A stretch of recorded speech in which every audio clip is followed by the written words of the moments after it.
Aloha, this is Auntie Peka, Beth Post. Here we are at KDRT 95.7 FMLP in Davis, California, and we are live in the studio, live in the Loam Hawaiian style. I have with me three fantastic men bringing you some beautiful Hawaiian music for this hour.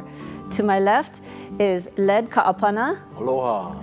Uncle Richard Ho'opi'i. Aloha. And George Kahumoku Jr. Mahalo nui loa for having us here, Beth. Oh, it is so much our pleasure. I want to spend the next hour just doing some chatting and some playing and have these guys share with us not only their music, but a little bit about themselves, what their past has been, what their future is going to be. And tonight, they're present, they're playing up in Folsom. So they've been gracious enough to stop here and share with us. So aloha and velina. Aloha, aloha. All right, well, here we are, gathered together, and you guys just flew in from Maui, Uncle Richard, Uncle G. Yeah, we came in last night, we had a nice rest, and we're getting ready for a show today. And thank you for having us on community radio here in Davis, California. Mahalo. Thank you. And Led, you flew in from? I came in on Monday night. Monday. Yeah, I stayed here, and so visiting I'm some rested, friends. ready. All right. Ready for tonight. You guys have a tour. This is the kickoff night of the tour, and it's 10 dates that you have, or 12 dates that you're going all up the West Coast? We have 44 days of being on the road, and from that, I think we got about 22 gigs or something. Wow. So one travel day a gig, or travel day a gig, like that. Wow, so you're heading up Sebastopol and up that way, but you're going all the way up to Alaska. Yeah, the journey takes us from here to Sebastopol, then we go to Alaska, then we go to, we'll actually be in Chicago, New York, New Jersey, and Virginia. Vegas, yeah. Vegas. And then what happens in Vegas, right? Yeah, stays in Vegas, yeah. Well, that's a big tour. It takes you far from home. One of the things I was thinking about when I was reading biographies and things is all three of you have in common, and maybe it wasn't that hard to find this, but all three of you have in common having grown up in very rural areas where no electricity, no radios and television and such like that. Can you talk a little bit about what that was like and how that led to your music? Let's start with Led, you guys, yeah. Okay. Well, I live in a place called Kalapana, which is located about 32 miles out of the town of Hilo. And that's where I learned all this music. We had no electricity, you know. Learn how to live off the land, learn how to respect the land, respect people, and the music was always there. And so, and that was the best life, you know. I mean, doing your own thing, you know, living on the Aina, and you know, and having all these families, and we have all these big gatherings where they all play music. And that's all we got to do is play music. You know, there's nothing else in there but go to the beach to go fishing and go hunting, you know, raise pigs and cattle and play music. And play music, yeah. And you started early too, Uncle Richard, right? Of singing and playing ukulele when you were probably just barely able to walk. I guess about 5 or 6 years old, I started to pick up the ukulele and strumming. Don't know what I am doing then. But following the traits of the makuas, the kupuna, the grandma and grandpas, and music has really given me an opportunity of life after that age of 1 to 100 to 70s. To 77, 73 years old, you know, I never thought that we'll be living that long. My dad was actually a note keeper. He could write notes on a piano keyboard and stuff. He wrote songs. He was a school teacher and a wonderful father. It's just too bad he passed on way before I was born. You know, I was born in '61 and he passed on in '44. Never had a real opportunity of living with him and asking him questions and stuff. However, I laid all that on my mom. The rest of my brothers and sisters and all the families and all the musicians just came forward. You know, I just want to thank George Kahumoku again for constantly taking us on a road trip. You know, never did I ever believe that I would be on a road trip with slack key players. As a falsetto singer, Leo Kiaki, I grazed that some 13 years ago and put it in a form like so that the people can understand what is Leo Kiaki. And so is the participants of bringing that talent back from the younger generation. But other than that, I'm good to go another year, and here we are. Well, yeah, we'll take a minute to talk about some of the projects you guys have in line. I'd like to come back and ask about that. Uncle? Well, I was raised in a small fishing village in Mauka. We have what we call ahupoa, that means the division from the land, up mountains, all the way down to the ocean. And so I live in an ahupoa called Kealia. And we fished, we hunted, we did everything in that area. Grew up with 26 cousins in the same household. Grew up with a great-grandparents. So basically, same thing. We learned how to hunt, fish. No electricity. The water came from a catchment tank that we had. We also built a cistern down at, so you learn how to take a bath with 1 gallon of water. That means, Also, when you go down to the ocean, then you can use all the water you like. And there's only one kind of soap you can use with brackish water. It's zest soap. The rest of the soap, you use that soap, it's never going to come off. You put them on, never going to come off in salt water. So you learn how to survive. And I still, live that, believe in sustainability. We still keep a farm. Unfortunately, now we got electricity, we got running water, but it makes it things easier. But I still raise cattle, sheep, goats, horses, all like that, coming from that community. Yeah. Living very much the way, returning perhaps to the way you were raised as well.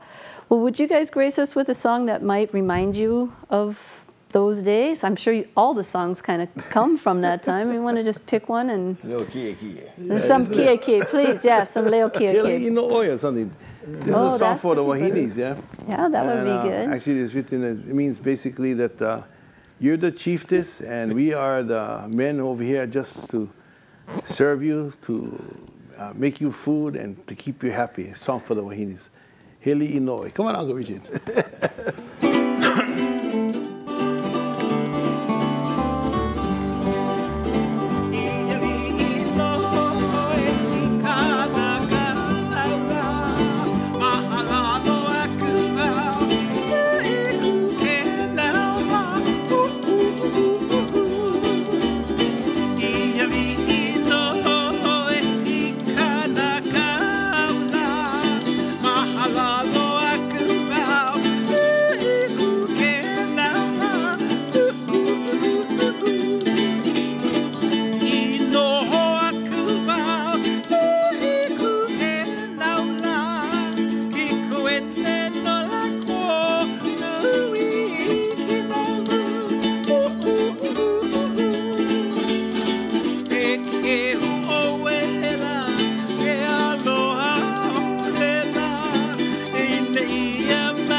Uncle Richard, ho'opi'i, Leo Kike, which means Hawaiian falsetto. Thank you. Hawaiian falsetto. I wanted to ask you about that, Uncle Richard, because that is something that is so essentially Hawaiian, although I think there's some other Polynesian traditions that use that. But the Leo Kiake as a musical form really comes from the chant style, does it not? Because there was a lot of the vocal breaks and things. When I hear chanting, there's a lot of similarity there.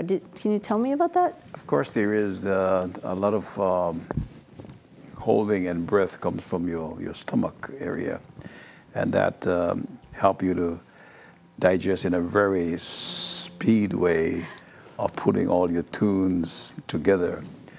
especially when you hear Auntie Gino Keawe hang on to that G chord, that voice that she sings. And she stays on that, she lingers on that, and there's ways and means of tricks of doing it. The individual themselves bring it out for them and wonder, what the heck was this? And then all of a sudden they nurture it, says, wow, I'll use this for my next show.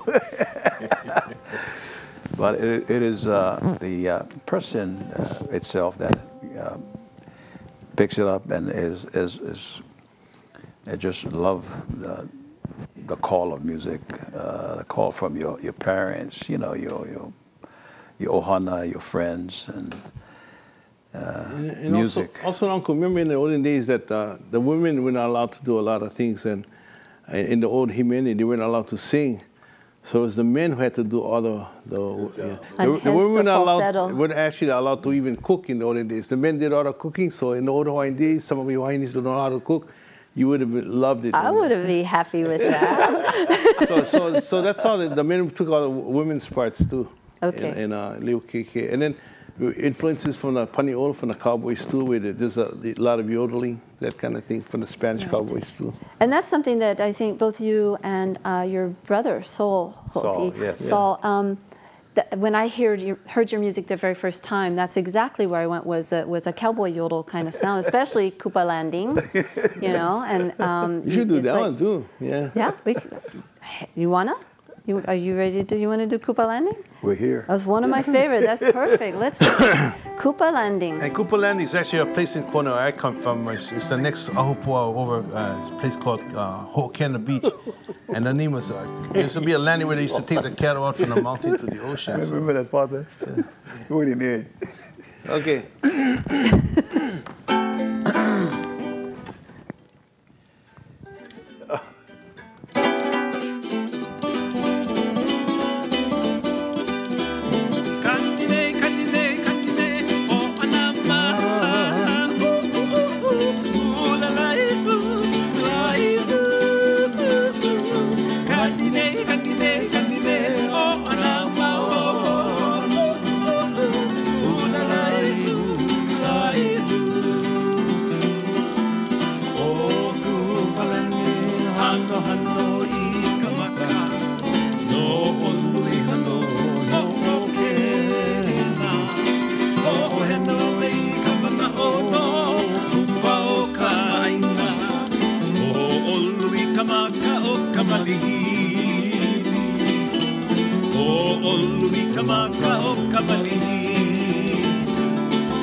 Wonderful, wonderful. Mahalo, mahalo. Thank you. That's fantastic. So let me ask you, if someone is interested in learning leo ki'eki'a, what do they do?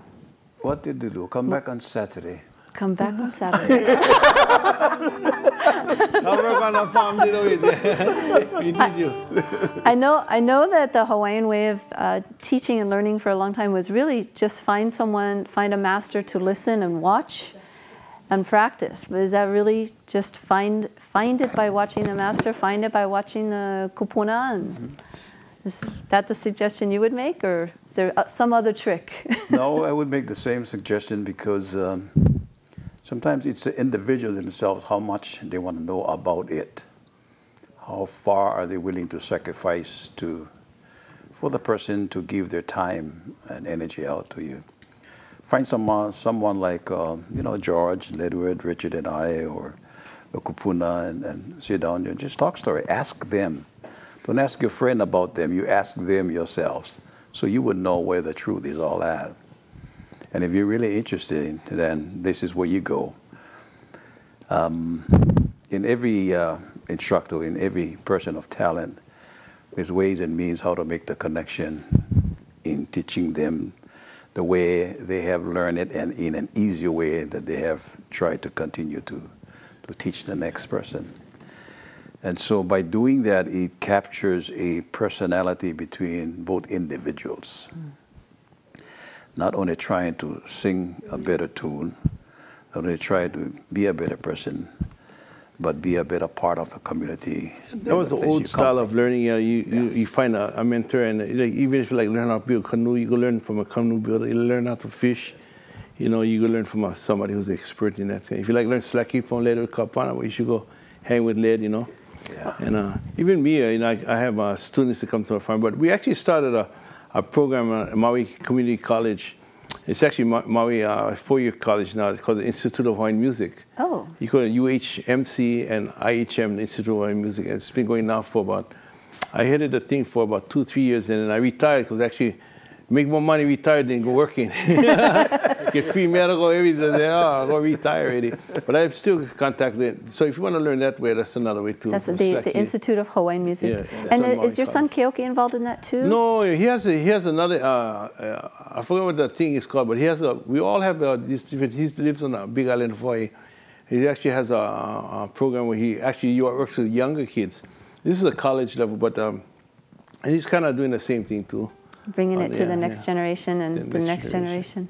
Well, we have Led do. The thing about slaki, what makes it beautiful is that the fact that you're playing bass, rhythm, and lead all in one, song together. So, Led, why don't you go do like Opihi Moi Moi or how about Yellow Gingerly? Huh? Yellow Gingerly. So Yeah, okay. nice. And along with the other one, you always do the radio hula together. Oh, yes. His classic songs. Yeah. My Yellow Gingerly and radio hula. Okay.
Mahalo. Good stuff. Now you studied with your uncle. Didn't study. You were living with your uncle, Uncle Fred. Yeah, and that's the kind of music that I used to hear when I was growing up. So my dad used to play slacky, my uncles played. I had so many uncles, they all played slacky, and they all had their own style of play. So And as I was growing up, I tunings. could see all the different style, yeah.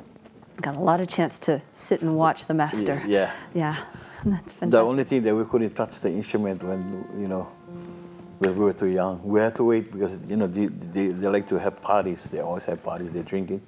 So as soon as they fall asleep, we get a chance to grab the guitar and figure out the notes, the Sneak on. fingerings. Yeah. Sneak on.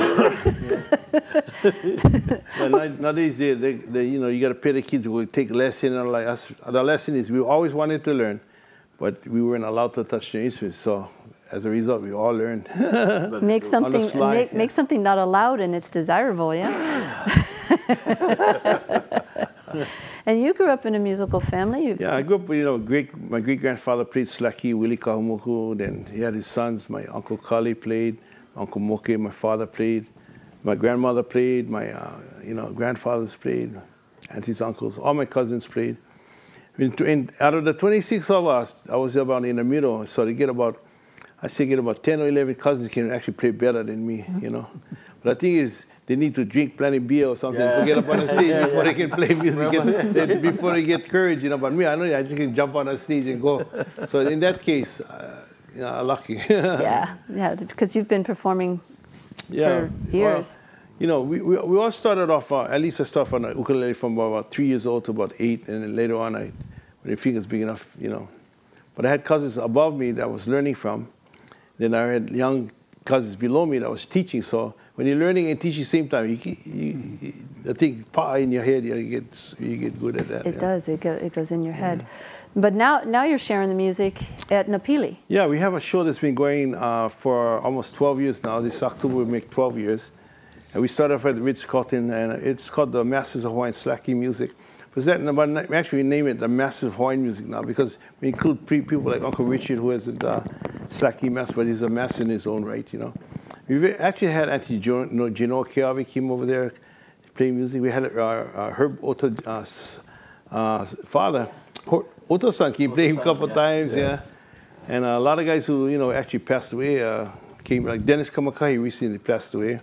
Chino was there. Chino Montero passed away, and even Pekelo Cosma, he passed away too. So a lot of guys passing away, So we're really fortunate to get all these guys down and their music. And actually, we have a film series called The Masters of Hawaiian Music, and I was the first guy we started with. It's a film documentary. We're going to be on PBS. We have to have a DVD, CD combo called Seeds of Aloha. And then the next one going to be Uncle Richard. We did this Kickstarter program, raised the money to do it with a filmmaker, Dave Berry. And we're actually doing Dennis's one too. We have lots of footage of Dennis and Uncle Richard, so we're just putting together the finishing touches. So it should be up on November. November 2014? Yeah. And then next year we're working on two guys. We wanted to work on lead, but we were going to hold off on lead for a little while. But we're working on our next one going to be Martin Pahinui. Martin Painui actually has, prostate and bladder cancer, so we got to get on him quick before, Yeah. And the other we're working on with Brother Nolan. Brother Nolan actually, last year, he actually died on the table. He had a heart attack, and then he came back to life after 6 minutes, so. And was a headliner at a show in Waikiki just last month, right? Yeah, That big show where everybody was was there. It was a throwback Thursday show or something like that. It was back in the day. Back in the days. That's what it was. So we're trying to do 2 more, and we hope to go through all the the guys that we still know that are alive now and do films and that. And we're actually working on a humanities grant with Amy Stillman.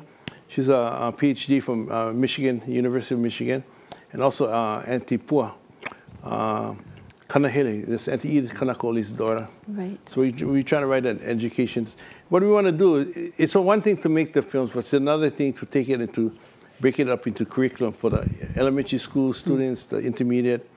And even today I was at Folsom Intermediate and High School. Oh, what a bunch of enthusiastic students we have there.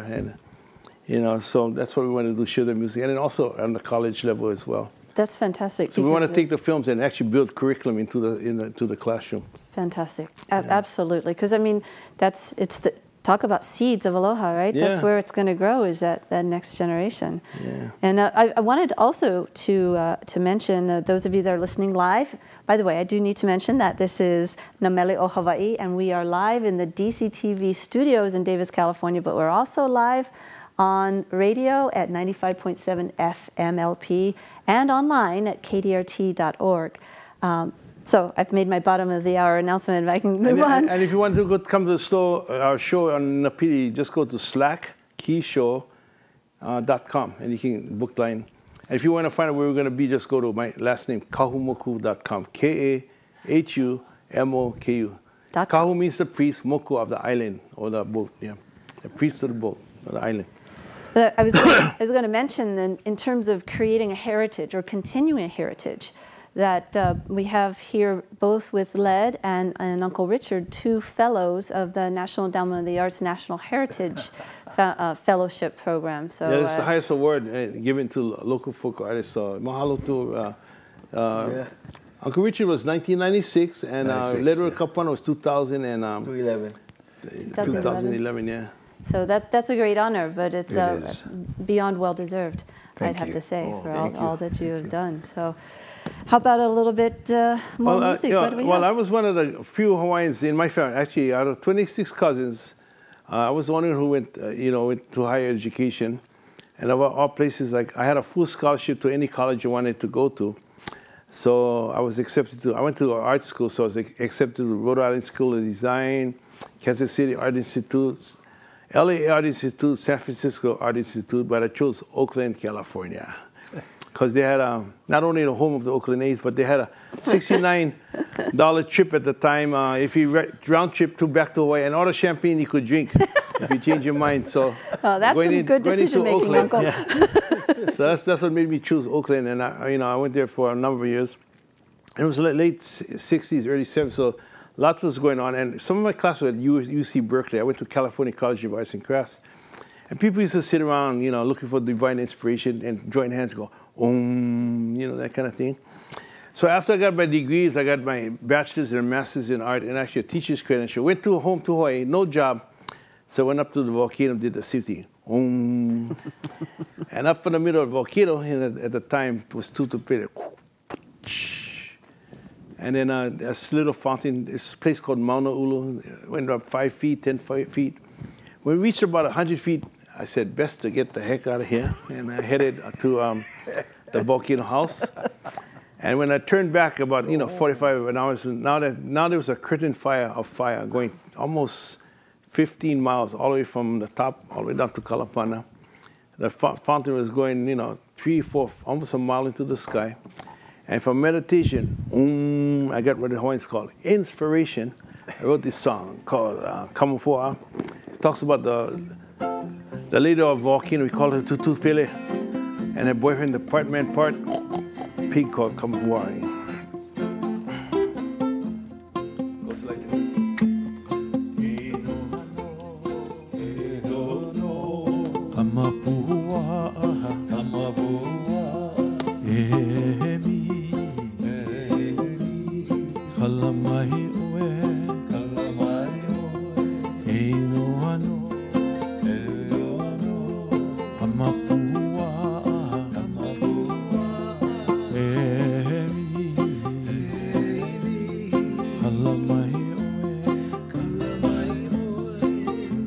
She moves all she touches. She moves towards the sea. She's a mover of mountains. She really moves me.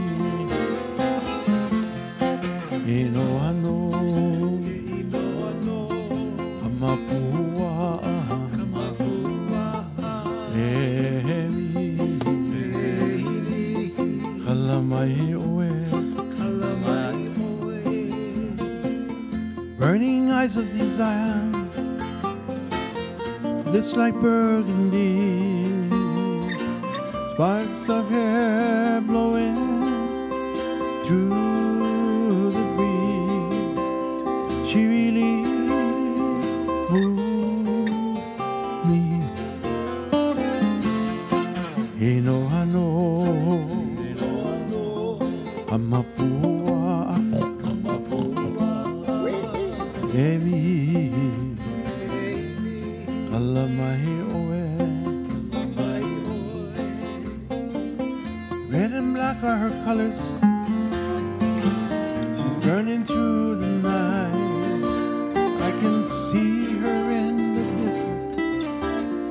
She really moves me. Ino ano, amapua, ehemi, kalamahi oe. Lyric kapana.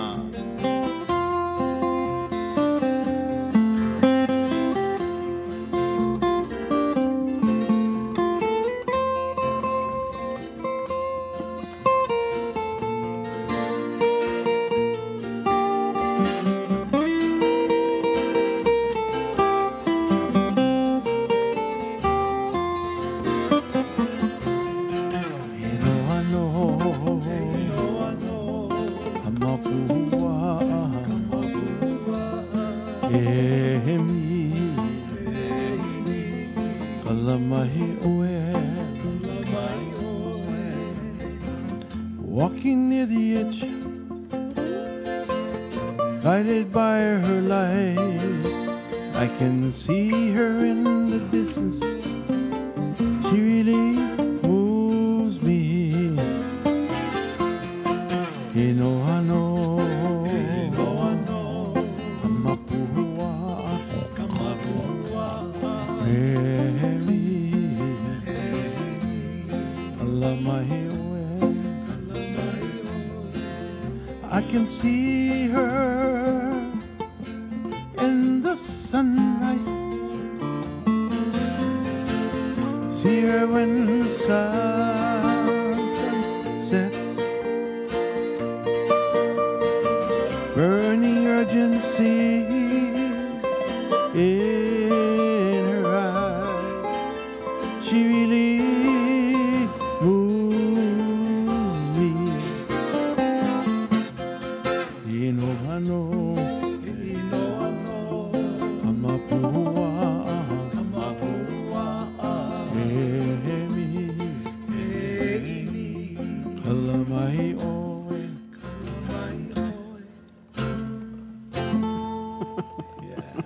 Song called Ho'oku for the gift. I'm sure the little ones like the part when you play that. And part B. I raised about 1,200 pigs for about 20 years, so yeah. Actually, I want to ask you about that, but let me just give another station ID that we are here live at DCTV in Davis, California, and on the radio at KDRT 95.7 FM LP, and online at KDRT.org. And this is Namele o Hawaii, live in the Loam, although I think today we're going to call it live in the Aina. How's that? And we have Led Ka'apana, Richard Ho'opi'i, and George Kahumoku Jr. gracing our studio today. Speaking of pigs, we were talking at lunchtime that pigs aren't necessarily welcome visitors at your farm, but you have great experience with them. And my understanding is Uncle Richard is your aider and abettor. Yeah, what happens is that my wife Nancy wanted us to get out of the pig business, so I have to have secret pigs, you know. so we actually on the farm, my wife raises some mini horses. They actually came from Virginia. They were used for going into the coal mines. Even though they cannot carry too much on their backs, maybe 40, 60, 80 pounds, they actually can pull almost 4,000 pounds of coal out of the coal mines. And what makes the horses unique is that the fact that they have good temperaments. They're not like ponies or Shetland ponies that have bad temperaments. They just have to have the good temperaments come out. Then we have goats, then we have sheep. We got about 100 ducks, a bunch of chickens, and some cattle too, yeah. So tell us about your sustainability efforts. Well, you know, I was raised by my great-grandfather on the Big Island of Hawaii, and you know, he actually planted enough food to feed our whole village, about 1,000 people.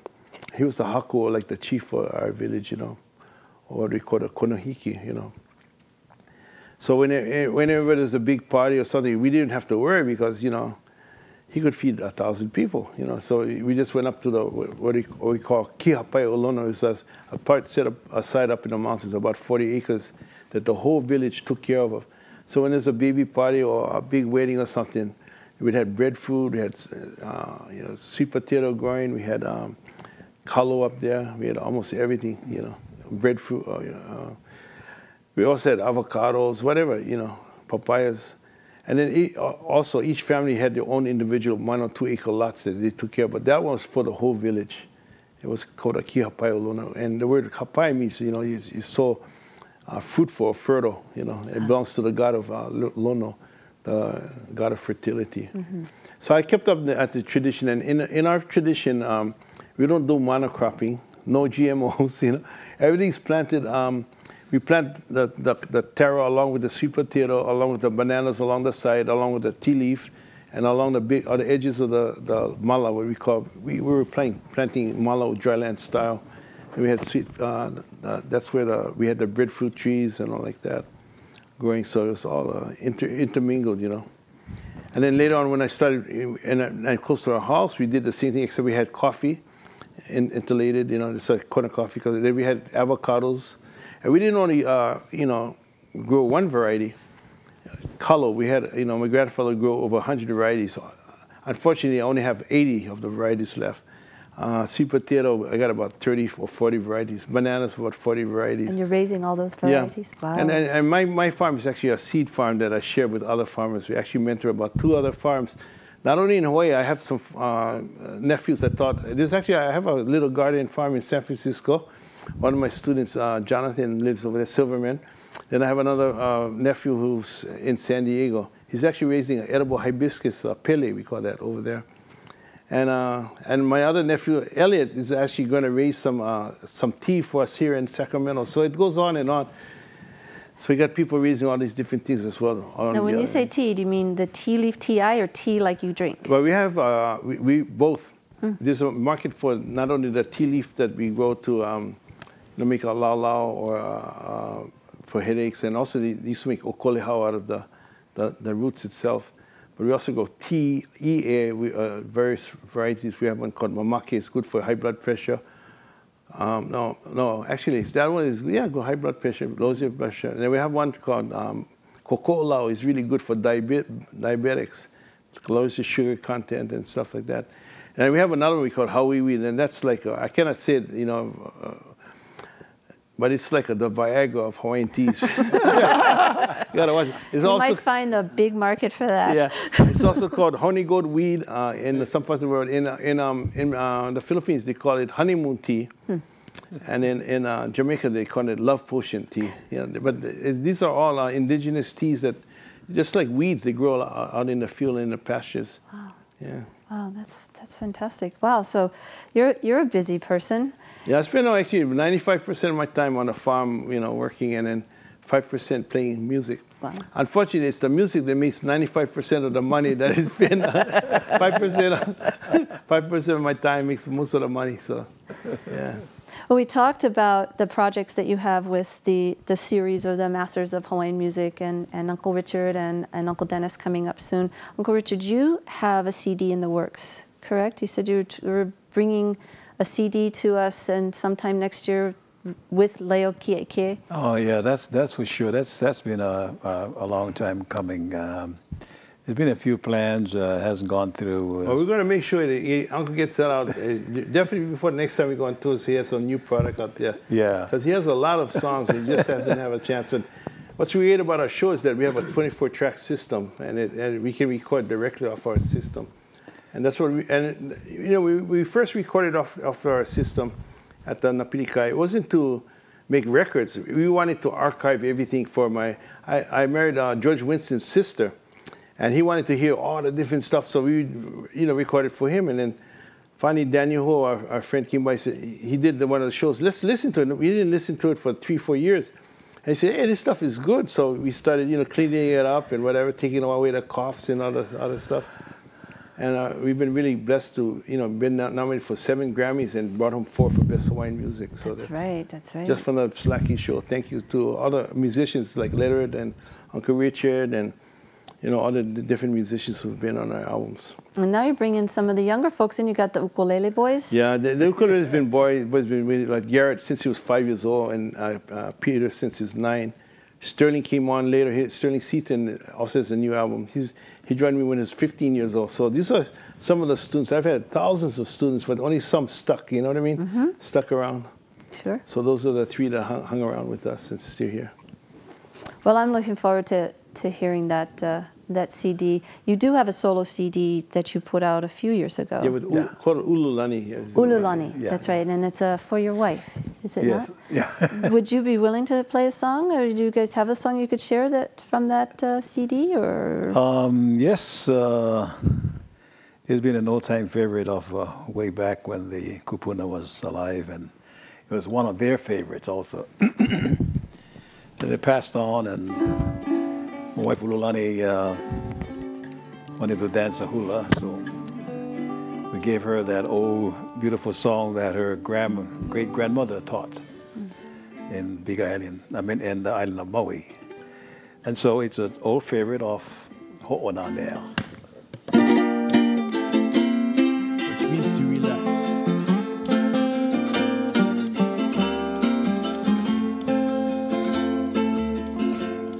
Makapole I hono e ho'onanea e ake inu vai a kamau.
Ho'onanea, mahalo, mahalo. And mahalo to your wife, Ulu, for inspiring that She's music. actually here on tour. She'll be dancing hula tonight, so if you're not doing anything tonight, we're going to be at the Folsom, what's the name of the city, Rich? The Harris Center. Harris Center, 3 stages, Folsom.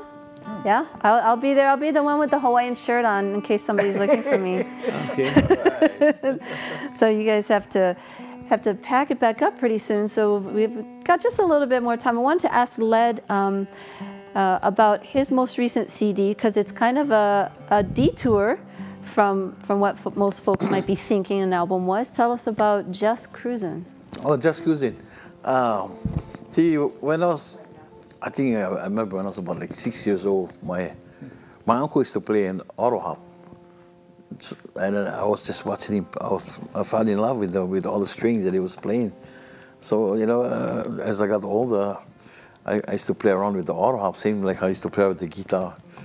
And I finally got an honor to go record this auto harp. So I did an auto harp CD called Just Cruisin'.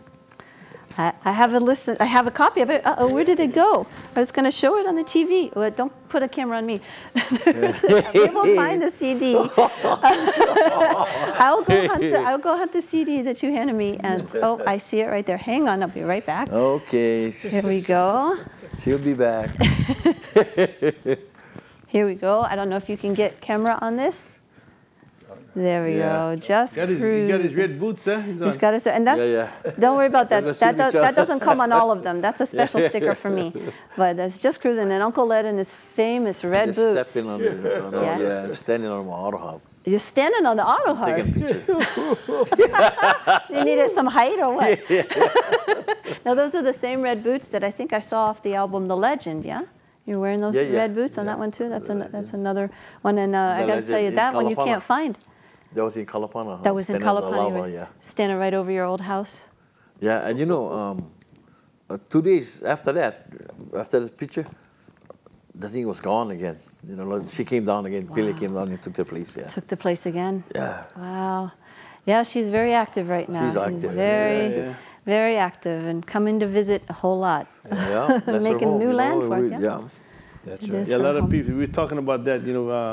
Now, if you want to live down there, you put your house on a mobile wheel, on wheels, so that when she comes down, you just roll your house off, roll away, and roll away. Walk in a powder, and you roll your house back on top. Let her cool down and just come on back. Now, what's your favorite song, Beth, that you like to hear? I was trying to think of what I would ask you guys to sing because I have so many. It's almost impossible to bring it down, into a few. I like some of the classics like Puamana.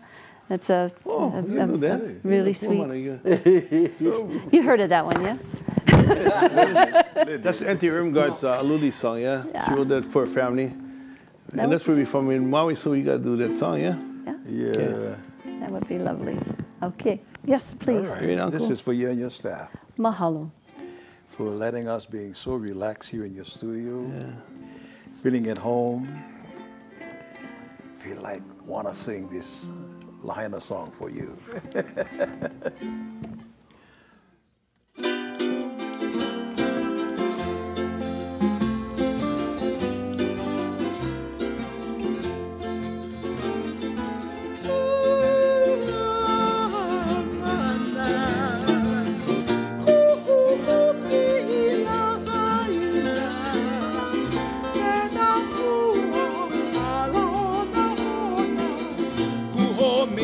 Aloha.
so sweet. Mahalo, mahalo. It's all for you, Beth. Thank you so much for keeping Hawaiian music here alive on Napili, Hawaii in Davis. Yes, thank you so much. And I cannot tell you what a great pleasure it is to have had you here for this hour and to have spent some time with you. I'm looking so forward to you playing tonight. And you are all welcome in the house here and in my home when you come to our area. I do hope you get a chance to come back to the region at least and let me take you to lunch And when you come back to Maui, I want you to bring your daughter and come visit our farm too. I know you got some horses too, but she might like a little mini horses and. Oh, she's been begging for a mini horse, so no better than a mini horse from Hawaii, right? Well, we have just a couple minutes here to sign out, so let me take a formal thank you so much to Led Kaupana, Uncle Richard Ho'opi'i, and Uncle George Kahumoku Jr. for coming here, the masters, truly the masters of Hawaiian music, and look them up. You can go to our websites again, kahumoku.com, to find out we're going to be on tour, and you can let your friends know, kahumoku.com. If you come to Maui, check out the slackyshow.com. And here's the number, 808-669-3858. You can book online. Oh, great. Can you say it again? 808-669-3858. Most excellent. Thank you so much. Mahalo again, and send us out with whatever you like. Salomila. Aloha. Tune in again to Nameleo Hawaii on Wednesdays, 3 to 4 p.m. live at KDRT 95.7 FM LP in Davis, California. Keep your heart open and keep those islands in your heart. Aloha.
Isale, Isale.